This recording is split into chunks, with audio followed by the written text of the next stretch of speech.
بسم الله الرحمن الرحيم. واتل عليهم نبأ ابني آدم بالحق إذ قربا قربانا فتقبل من أحدهما ولم يتقبل من الآخر قال لأقتلنك قال إنما يتقبل الله من المتقين.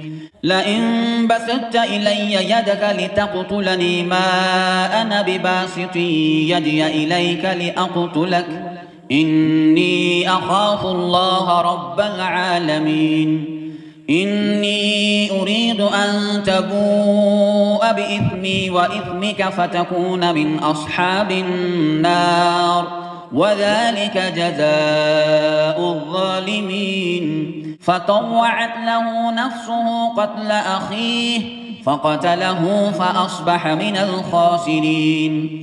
فبعث الله غرابا يبحث في الأرض ليريه كيف يواري سوءة أخيه قال يا ويلتى أعجزت أن أكون مثل هذا الغراب فأواري سوءة أخي فأصبح من النادمين. من أجل ذلك كتبنا على بني إسرائيل أنه من قتل نفسا بغير نفس أو فساد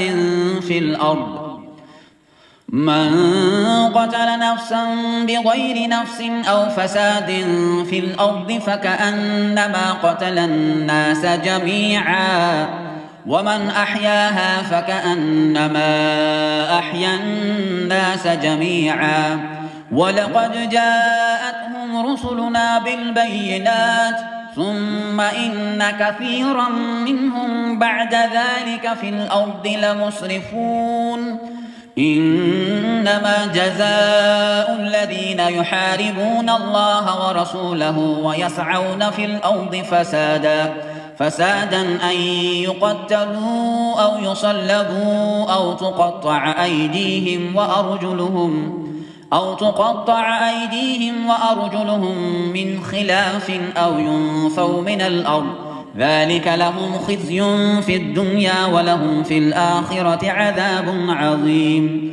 إلا الذين تابوا من قبل أن تقدروا عليهم فاعلموا أن الله غفور رحيم.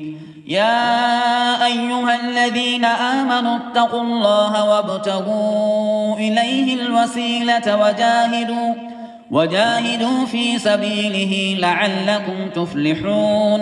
إن الذين كفروا لو أن لهم ما في الأرض جميعا ومثله معه ليفتدوا به من عذاب يوم القيامة ما تقبل منهم ولهم عذاب أليم. يريدون أن يخرجوا من النار وما هم بخارجين منها ولهم عذاب مقيم. والسارق والسارقة فاقطعوا أيديهما جزاء بما كسبا نكالا من الله والله عزيز حكيم. فمن تاب من بعد ظلمه وأصلح فإن الله يتوب عليه إن الله غفور رحيم. ألم تعلم أن الله له ملك السماوات والأرض يعذب من يشاء ويغفر لمن يشاء والله على كل شيء قدير.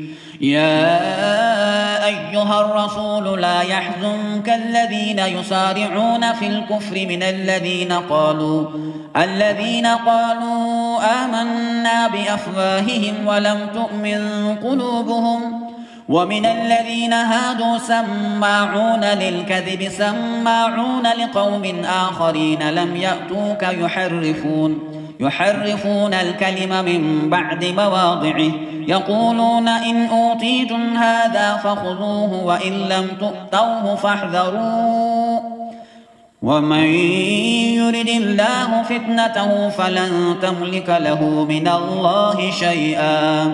أولئك الذين لم يرد الله أن يطهر قلوبهم لهم في الدنيا خزي ولهم في الآخرة عذاب عظيم. سماعون للكذب أكالون للسحت فإن جاءوك